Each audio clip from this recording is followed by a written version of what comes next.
அப்படி இல்லை. இப்ப திமுக எதிர்க்கிறதுல எவ்வளவு தூரம் உறுதித்தன்மையா இருக்கும்னா உங்களுக்கு தெரியும். தம்பி அண்ணாமலை சொல்லும்போது 53,000 அந்த அரசு பள்ளிக்கூடங்களை தவிர மீதியில எல்லாம் இந்தி இருக்குங்கிறது. அப்ப தனியார் பள்ளிகளெல்லாம் இந்தி இருக்கிறதுனா அதை அனுமதிச்சது யாருன்னு ஒரு கேள்வி வருதுல்ல. இந்த ரெண்டு கட்சி ஆட்சியாளர்கள் தானே. இப்ப கேந்திர வித்யாலயா, நவோதயா, சிபிஎஸ்இ பாடத்திட்டம் மத்திய அரசு உதவி பெறும் பள்ளிகள்ங்கிறாங்க. மத்திய அரசுக்கு ஏது நிதின்னு கேட்டிருக்கணும். இப்போ நிலம் என்னது, நீர் என்னது, மின்சாரம் என்னது, எல்லா இதுவும் கொடுத்துட்டு இங்கே என் தாய்மொழியை படிக்க முடியாத ஒரு பள்ளிக்கூடம் இங்கே இருக்குது. அதுக்கு வாய்ப்பு இல்லாத ஒரு பள்ளிக்கூடம். இதை எப்போ கேட்டு தடுத்து நிறுத்தியிருக்கணும். திடீர்னு இப்போ இந்தியை எதிர்க்கிறதுங்கிறது ஒரு தேர்தல் வரும்போது அதை தமிழ் மொழி மேலே ஒரு பெரிய பற்று இருக்கிற மாதிரி சொல்கிறது. இந்த நாட்டில் இருந்த ஆட்சியாளர்கள் நீங்கள் ஆழ்ந்து பார்க்கணும். மொழி வழியே மாநிலங்கள் ஏன் பிரிக்கப்பட்டது, அதற்கான தேவையும் காரணமும் என்ன இருந்ததுன்னு நம்ம முதல்ல பார்க்கணும். அதற்கு பிறகு உலகமெங்கும் சின்ன சின்ன நாடுகளில் கூட பல மொழிகள் ஆட்சி மொழியாக இருக்கு. இந்தி மொழி பேசக்கூடிய மக்கள் தான் இந்தியா அப்படிங்கிறது இல்லை, இங்கே இருந்ததில்லை. முதல்ல இந்தியான்னு ஒரு நாடு இருந்ததில்லை. பல மொழி பேசும் மக்கள், பல்வேறு மொழிவழி தேசிய இனங்கள் எல்லாம் வாழ்ந்து இருந்த போது வெள்ளைக்காரர்களால் உருவாக்கப்பட்ட ஒரு கட்டமைப்பு தான் இது. இந்த நாடும் இதுக்கு வச்ச பேரும் இந்தியாங்கிற பேர். அதில் இந்தி பேசும் மக்களும் இருக்கிறாங்க. அப்போ இது என்ன பண்ணியிருக்கணும், இந்தியா ஒரு பன்முகத்தன்மை கொண்ட ஒரு நாடு, தேச ஒற்றுமையும் இறையாண்மையும் கொண்ட ஒரு நாடாக இருக்கணும்னா இந்த நாட்டில் இருக்கிற 22 மொழிகளும் ஆட்சி மொழியாக இருந்திருக்கணும், அதிகார மொழியாக இருந்திருக்கணும். அது இல்லாமல் இந்தி தான் இந்தியாவின் மொழி அப்படின்னா அப்போ என் மொழி என்னாச்சு? நீங்கள் வரலாற்றில் உங்களுக்கு ஒரு படிப்புன்னு இருக்குது. இங்கேருந்து பாகிஸ்தான் ஏன் போச்சுங்கிறத உங்களுக்கு தெரியும். அதுக்கு காரணமாக மதம் இருந்தது, மார்க்கம் இருந்தது. அங்கிருந்து பங்களாதேஷ் ஏன் பிரிஞ்சதுங்கிறதுக்கு அதுக்கும் உங்களுக்கு காரணம் தெரியும். பாகிஸ்தானை பிரசவம் பார்த்து அனுப்புனது நீங்கள். அங்கேருந்து பாகிஸ்தான்ல இருந்து பங்களாதேஷை பிரசவம் பார்த்தது நீங்கள் தான். அதுக்கு காரணம் உங்களுக்கு நல்லா தெரியும். அவன் உருது ஆட்சி மொழினானா என்னுடைய வங்காள மொழி என்னாச்சுங்கிறதான் சண்டை. அப்போ உங்கள் மொழி மேலே உங்களுக்கு பற்று இருக்குன்னா அந்த மொழி எங்கள் மொழி மேலே எங்களுக்கு பற்று இருக்கக்கூடாது, அது தேச துரோகம்னு சொல்கிறதெல்லாம் அதை ஏற்புடையதில்லை.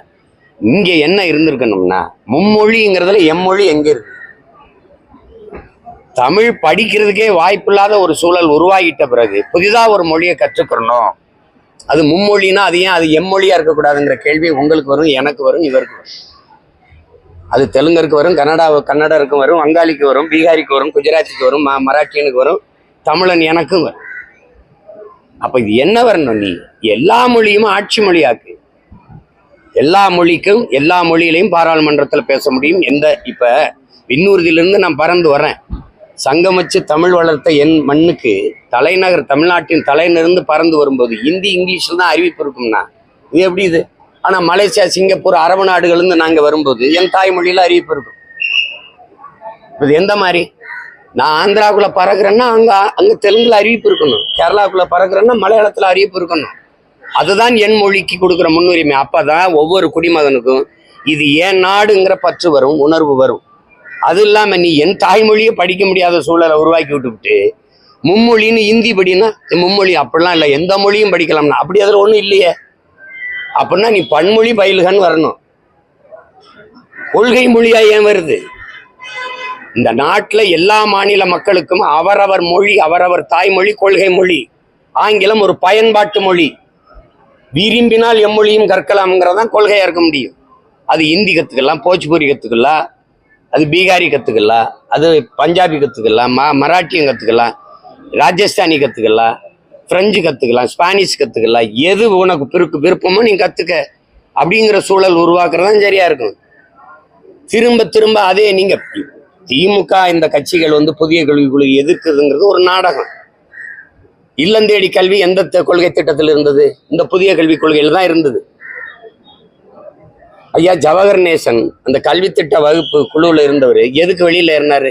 இது புதிய கல்விக் கொள்கையை அப்படியே பின்பற்றுது, வேற பேர்ல. அதனால அதுல போய் நம்ம இருந்து வேலை பயனில்லைன்னா வெளியேறினாரு. அவர் கொடுத்த பேட்டியே இருக்கு. அதை அப்படியே ஏற்றுக்கிட்டு இந்த தேர்தல் வர நேரத்தில் ஏதோ திடீர்னு தமிழ் வாழ்க, தமிழ் ஒழிஞ்சிரும், இதெல்லாம் இவங்க நடத்துகிற பள்ளிக்கூடங்களில் தமிழ் பாடமொழியாக இருக்கா? இந்தி இருக்கா? தமிழ் இருக்கா? இது நாங்க உறுதியா இருக்கிறோம். இந்த மும்மொழி கொள்கை அதெல்லாம் இல்லை. மும்மொழினா எம்மொழி எங்கங்கிற கேள்வி வருது இல்ல. பன்மொழி பயிலுகன்னு கொண்டு வா, எல்லா மொழியும் கத்துக்க, விருப்பம்னா கத்துக்கன்னு சொல்ல. நான் ஏன் தெலுங்கு படிக்கக்கூடாது? பக்கத்துல எனக்கு பக்கத்துல இருக்க மாநிலம் எனக்கு தெலுங்கு கொடுக்குது, நான் ஏன் கன்னடம் கத்துக்கூடாது? இந்தி தான் படிக்கணுங்கிற தேவை ஏன் இருக்கு? அந்த மும்மொழியில ஒம்மொழி ஏன் இருக்கு? அந்த கேள்வி யார்கிட்ட பதில் இருக்கு? எம்மொழி ஏன் இல்லை அந்த மும்மொழியில? ஒம்மொழி ஏன் இருக்கு? இல்ல எந்த மொழியும் இருக்கலாம்னா அதிக கொள்கை மொழியா வருது, அது விருப்ப மொழியா தானே வரணும். இது தேவையில்லாதது.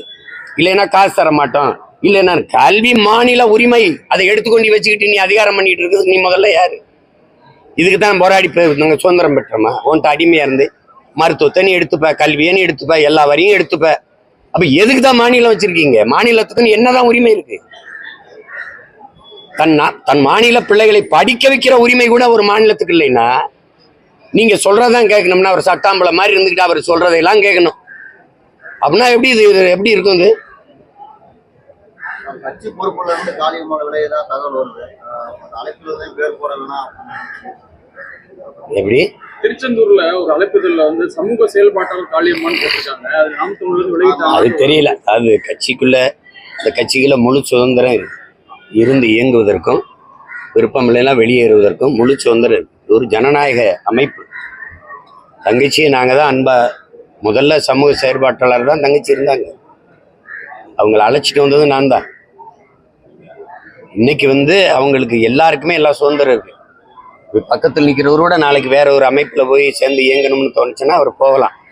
வரும்போது வாங்க வாங்க வணக்கம் ரொம்ப நன்றின்னு சொல்லுவோம். போறதா இருந்தா போங்க ரொம்ப ரொம்ப நன்றி வாழ்த்துக்கள்னு சொல்லுவோம். இதுதான் எங்களுடைய கொள்கை. உங்களுக்கு தெரியும்னு நினைக்கிறேன். பருவ காலங்களில் இலையுதிர் காலம்னு ஒன்று இருக்கும். அது மாதிரி எங்கள் கட்சிக்கு இது கலையில் உதிர் காலம். அது அப்படி திடீர்னு வருவாங்க போவாங்க. என்ன இப்போலாம் முன்னைக்கு இப்போ வெளியில் போனால் நீங்கள்லாம் எடுத்து ஒரு பேச்சு மாரி போடுறதுனால, கேள்வி கேட்கறதுனால எல்லாரும் ஒரு கடிதத்தை எழுதி வச்சுட்டு போகிறாங்க, நான் விலகுறேன்னுச்சு. அது உடனே நீங்கள் ஒரு பேச்சு மாதிரி எடுத்து போகிறதுனால அது எங்களுக்கு கேட்குறதுக்கு, பார்க்குறதுக்கு, ரசிக்கிறதுக்கு நல்லா தான் இருக்குது. எடுத்து போடுங்க. தங்கச்சிக்கு முழு சுதந்திரம் இருக்குது. கட்சியிலே இருக்கிறதா, கட்சியை விட்டு வேற இடத்துல போய் சேர்ந்து இயங்குறதாங்கிறத முடிவெடுக்கிற உரிமை அவங்களுக்கு இருக்கு.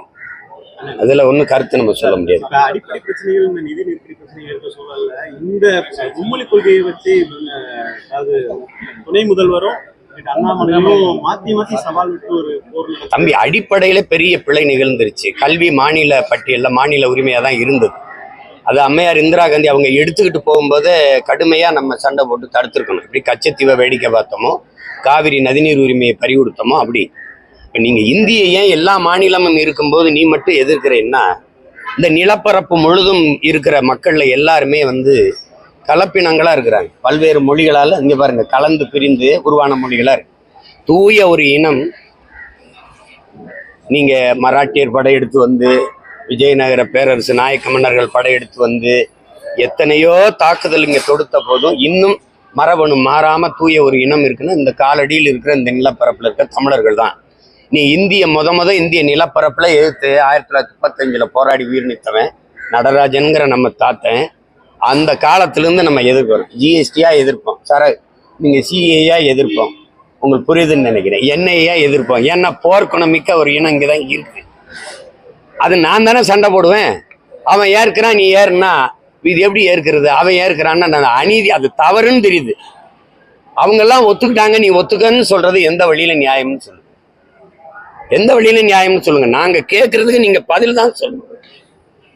நீங்க ஒன்னு நல்லா கவனிச்சுக்கிறீங்க. டென்மார்க்கு, ஐரோப்பிய நாடுகள், Norway, Sweden, Denmark, Swiss, France, இந்த நாடுகள்லாம் நான் பயணம் பண்ணும்போது, ஜெர்மன்லாம், இந்த நாடுகள்லாம் இங்கிருந்து போன எங்கள் மக்கள், நம் மக்கள், ஈழத்திலிருந்து போன நம் மக்கள், உங்கள் தாய்மொழியை நீங்க மறந்துட்டீங்கன்னா, அழிஞ்சிருச்சுன்னா உங்க இனம் அழிஞ்சிரும். அதனால உங்கள் தாய்மொழியை உங்கள் பிள்ளைகளுக்கு படிப்பீங்கன்னு உங்களால் நம்ப முடியுதா? டென்மார்க்ல 32 பள்ளிக்கூடம் இருக்குது. அதை டென்மார்க் அரசை உருவாக்கி தருது. அதுல தமிழ் பயிற்றுவிக்கிற ஆசிரியர் பெருமக்களுக்கு அரசு சம்பளம் கொடுக்குது. எங்க பிள்ளைகள் தமிழ் படிக்கிறாங்க. என் மொழி அழிஞ்சிடக்கூடாது, என் இனம் அழிஞ்சிடக்கூடாதுன்னு இன்னும் ஒரு நாடு விரும்புது. ஆனா என் நாடு என் மொழியை அழியிறத விரும்புது. நீ தமிழை முதல்ல தாய்மொழியை படி, தாய்மொழியில் படி. தாய்மொழியில் கல்வி கொடுக்காதது குழந்தைகளுக்கு தாய்ப்பால் எவ்வளவு முக்கியமோ அவ்வளவு முக்கியம் தாய்மொழி கல்வின்னு நான் சொல்லல. இந்த நாட்டின் தேச தந்தைன்னு சொல்ற, தேச பிதான்னு சொல்ற அண்ணல் மகாத்மா காந்தியடிகள் சொல்றாங்க, கனவு உனக்கு எந்த மொழியில் வருமோ அதான் உன் கல்வி மொழியா இருக்கணும், அதான் உன் சிந்தனை மொழி. அப்படி இருக்கா? பிறந்த குழந்தைய உடனே கொண்டு நர்சரின்னு ஒன்று சேர்த்து விட்டு அதை ஆங்கில மொழியிலே பேச வச்சு ஆங்கிலேய நான் மாத்துறது. இப்போ அது நாங்கள் 90 விழுக்காடு 99 விழுக்காடு ஆங்கில சொற்களை பயன்படுத்தி பயன்படுத்தி பேசுகிறோம். நாங்கள் தமிழர்களாக மாறிட்டோம். நாடு தான் பேர் தமிழ்நாடுன்னு இருக்கு. எப்படி நாங்கள் தமிழோட சமஸ்கிருதம் கலந்த 1800 ஆண்டுக்கு முன்னாடி கன்னடர்களா, 600 1600ல் தெலுங்கர்களா, 600 500 ஆண்டுக்கு முன்னாடி மலையாளிகளா, பிறகு துளுவர்களா பிரிஞ்சு போனோமோ, அப்படி இப்போ நாங்கள் எங்கள் மொழியை எங்கள் இன அடையாளங்களை தொலைச்சு தங்கிலீஷ்காரர்களா தமிழர்களா மாறிட்டோம். அதான் நீங்கள் இருக்குது. இப்போ இங்கே எழுதியிருக்கு, இந்த பாருங்க, இது என்ன எழுதிருக்கு படிங்க. அதை சப்தகிரி. அது சப்தகிரின்னா என்னது? எழுத்து ஆங்கிலத்தில் இருக்கு, ஆனா நீங்க படிக்கும்போது சப்தகிரி, கிரின்னா மலை, அது ஏதோ ஒரு இதுன்னு இருக்குதுப்பா. அது டேஸ்ட் ஆஃப் சவுத் இந்தியா, அது ஏன் தென்னிந்திய சுவை அப்படின்னு ஏன் நீங்க வைக்கல? அப்ப நீங்க மாத்திட்டீங்க, பேரை மட்டும் தமிழ்நாடுன்னு வச்சுட்டு ஒரு இனத்தை அழிச்சிட்டீங்க. ஒண்ணு நீங்க கவனிச்சுக்கிறீங்க, குண்டு போட்டு போர் நடத்தி ஒரு இனத்தை அழிக்கிறீங்க. ஒரு 1000 குடும்பம் மிச்சம் இருக்குன்னா 1000 மக்களுக்கு அந்த மொழி உயிர்ப்பிச்சிடும். ஆனா மொழி அழிச்சிட்டீங்கன்னா அந்த இனம் உயிர்ப்பிக்காது, அவ்வளவுதான், முடிஞ்சிடும். இப்போ போர் நடத்தி ஈழத்துல எங்களை அழிச்சாங்க, ஆனால் எங்கள் இனம் இருக்குது, கொஞ்சம் இருக்குது, எங்க மொழி இருக்குது, அது உயிர்ப்பிச்சுக்கிறோம், அந்த இனம் உயிர்ப்பிச்சுக்கிறோம், பழகி பெருகிறோம். ஆனால் நீ மொழி அழிச்சிட்டீங்கன்னா என் இனம் இல்லை, ஏறக்குறைய அழிஞ்சு போச்சு. இப்போ அழிவின் விளிம்பில் நிற்கிற நாங்க அந்த மொழியை மீட்டுருவாக்கம் செய்ய துடிக்கிறோம். இந்த நிலையில புதிதா மும்மொழின்னா எப்படி? சமஸ்கிருதம் மொத்தமே 26,000 பேர் தான் இந்த நாட்டில் பேசுறாங்கன்னு இருக்கு. அதுக்கு அதன் வளர்ச்சிக்கு நீங்க ஒதுக்குற நிதி எவ்வளவு? இந்திய நாடாளுமன்ற கட்டடத்தில் எதற்காக சமஸ்கிருதத்தில் கல்வெட்டு? யார் பதில் சொல்ல? தம்பி அண்ணாமலை சொல்லுவாங்களா? உலகத்தின் தொன்மையான மொழி, முதல் மொழி தமிழ், அது எங்க நாட்டில் இருக்குது, எங்களுக்கு பெருமைன்னு பிரதமர் பேசும்போது, இந்திய மொழிகளின் தொன்மையை தமிழிலிருந்து அறியலாம்னு பிரதமர் பேசும்போது, அதுக்கு நேர் எதிர் கருத்தை தம்பி அண்ணாமலை பேசிட்டு வர்றாரு. பிரதமரே எழுத்து பேசுறீங்களா? அப்போ அங்கேயும் அப்ப அவ்வளவு தொன்மையான மொழிக்கு, பெருமையான மொழிக்கு ஏன் இந்திய நாடாளுமன்றத்துக்குள்ள, இந்த நாட்டின் நாடாளுமன்ற வளாகத்துல கட்டடம், அந்த இடத்துல கல்வெட்டுல எங்க மொழி இல்லை? ஏன் இல்ல? 22 இந்திய மொழிகள், எல்லா மொழிகளையும் கல்வெட்டு இருந்தா என்ன இடிஞ்சு விழுந்துருமா? என் மொழியை அங்கீகரிக்காத நாட்டுல எனக்கு என்ன பற்று வரும்? என் தாயை நிராகரிக்க வீட்டு மேல, நாட்டு மேல எனக்கு என்ன பற்று வரும்? சொல்லுங்க நீங்க. நீங்க எப்படி சொல்றீங்க? ஆனா பிரதமர் மோடி என்ன சொல்றாருன்னா, மொழியை வைத்து பிரிவினையை ஏற்படுத்துவதை கைவிடுங்க. நீங்க தான் செய்றீங்க. நீங்க தான் ஒரு மொழியை திணித்து இந்த நாட்டை கூறு போடுறீங்க, துண்டாடுறீங்க. நீங்க பிரிவினைவாதத்தை தூண்டுகிற பிரிவினைவாதிகள் நான் குற்றஞ்சாட்டுகிறேன். ஒற்றை மொழியை திணித்து இந்த நாடு இறையாண்மை கொண்ட, ஒருமைப்பாடு கொண்ட நாடாக இருக்கிற நாட்டை கூறு போட துடிக்கிறீர்கள், நான் குற்றஞ்சாட்டுறேன். பதில் என்ன இருக்கு? மொழியை வச்சு நீங்க நாட்டை கூறு போட துடிக்கிறது நீங்களா நாங்களா? ஒழுங்காயிருந்த நாட்டை வம்படியா திணித்து ஒரே வரி, ஒரே ரேஷன் கார்டு எல்லாம் இருக்கே, ஒரே நீரியா இல்ல? இதே பிரதமர், இதே தம்பி அண்ணாமலை ஏன் காவிரி நதிநீர் உரிமையை, ஒரு தேசியம், ஒரு மாநிலத்தில் இருக்கிற உரிமையை பெற்றுத்தர வராது? ஏன்? என் நிலத்தின் வளத்தை நீ யாரை கட்டி எடுத்துட்டு போற? என்னுடைய நரிமணம் பெட்ரோலை யாரை கட்டி எடுக்கிற? என்னுடைய மீத்தேன் ஈத்தேனை எல்லாருக்கும் யாரை கட்டு பகிர்ந்து கொடுக்குற? அணுவுல என் நிலத்தில் இருக்கு, வெடிச்சா சாகிறது நானு, ஆனா பலன் எல்லாரும் எடுத்துக்கிற. என்னோட நெய்வேலி பழுப்பு நிலக்கரி என் சொந்த நிலம், நிலத்தை கொடுத்துட்டு வாழ்விடத்தை விட்டு சொந்த நாட்டில் அகதியா வெளியேறினது நான். ஆனா என் நிலத்தில் இருந்து தயாரிக்கப்படுற மின்சாரத்தை எல்லாரும் பகிர்ந்துக்கிற. என்னுடைய வளம் எல்லாருக்கும், ஆனால் அவரவர் நீர்வளம் அவரவருக்கு. முல்லை பெரியாரா அவருக்கு, காவிரியா அவருக்கு, பாலாரா அவருக்கு, கிருஷ்ணா நதி நீரா அவருக்கு. நான் அப்ப என்னுடைய வளம் எனக்குன்னு நான் வரக்கூடாதா? என்னது இது? திரும்ப திரும்ப சொல்றேன், பிரிவினையை தூண்டி தேச ஒற்றுமையை சீர்குலைப்பது நீங்க தான். நீ ஒரு கல்விக் கொள்கை சொல்வா, அதுல என் பாட்டன் வஉசியை பத்தி உன் பாடத்திட்டத்துல இருக்குமா? எங்க வள்ளலார் வைகுந்தர் இருக்குமா? விவேகானந்தர் இருப்பாரா? எங்க தீரன் சின்னமலையும் பூலித்தேவனும் மருதுபாண்டி, எங்க பாட்டி வேலுநாச்சியாரும் அழகுமுத்துக்கோனும் சுந்தரலிங்கமும் பெரும்பிடுக முத்தரையனும் எங்க மூதாதைகள் இருப்பானா? அதுல இருப்பானா அவன் வரலாறுல? சேட்டை பணியலே கூடாது. தமிழ்ல நீ 8ஆம் வகுப்பு கொஞ்சம் படிச்சுக்க அப்படின்னா அதுல சிலப்பதிகாரம் முழுக்க படிக்க முடியுமா? கம்பராமாயணம், மணிமேகலை, சீவக சிந்தாமணி, தமிழ் காப்பியங்கள் இல்ல சொல்லுங்க. இது என்ன இருக்கு? என்னுடைய திருக்குறளை தான் படிக்க வைப்பியா? எதை படிக்க வைப்ப? அகநானூறு, புறநானூறு, பதிற்று 10, ஐங்குறுநூறு இதெல்லாம் இருக்குமா? சும்மா 8ஆம் வகுப்பு அது பேரங்க அண்ணா சொல்றாரு, தமிழ் கடல்ரா, அதுல கரை கண்டவனே கிடையாது. எம்ஏ முதுகலை தமிழ் இலக்கியம் படிச்சவனே பொழிப்புரை தேடிக்கிட்டு அலைகிறான். நீ 8ஆவது போற படிச்சா போதும்னா கடற்கரையில் போய் ஓரத்துல கால் நினைச்சா போதும்ன்ற அப்படிங்கிறாரு. புரிஞ்சுக்கிட்டு பேசணும். இது தேவையில்லாத வேலை. இது சும்மா போட்டு விஜயலட்சுமி வழக்கு வந்து நாம் தமிழர் கட்சி நிர்வாகிகள் வந்து கரெக்ட்னாலதான் நான் வழக்கு வாபஸ் அப்படின்னு அதெல்லாம் அவங்க அப்படிலாம் சொல்ல. நீதிபதி அப்படி ஒரு கருத்தை தெரிவிச்சுக்கிறாரு. விசாரணை இருக்குல்ல, விசாரிக்கணும்ல, விசாரணை முடிவுல தெரியும். பொறுத்துருங்க, அதுக்கெல்லாம் அவசரப்படாதீங்க.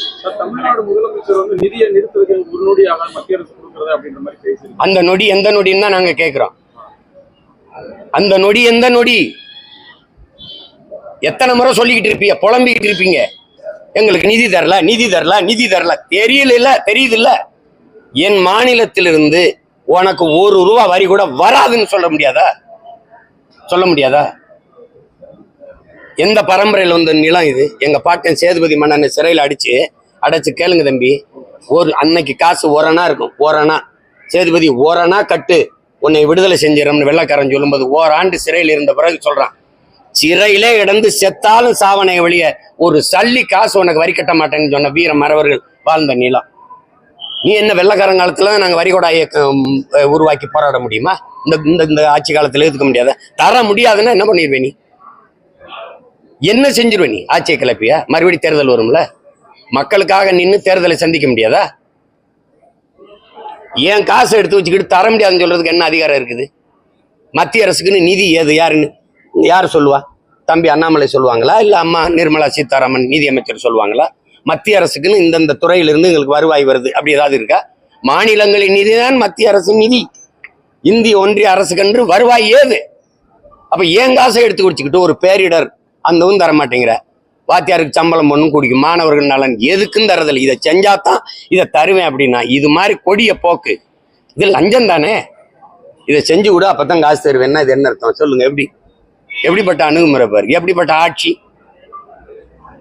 இதையே பேசிக்கிட்டு இந்த இருக்கிற சட்டமன்றம், அடுத்து வர பாராளுமன்றங்களை வாக்கு கேட்க வாங்க. இந்திய கட்டாயம் படிக்கணும்னு சொல்லுங்க. அது ஏன் படிக்கணும் விளக்கின்னு சொல்லுங்க. சும்மா ஏதாவது பேசிட்டு இருக்கிறது. மகிழ்ச்சி.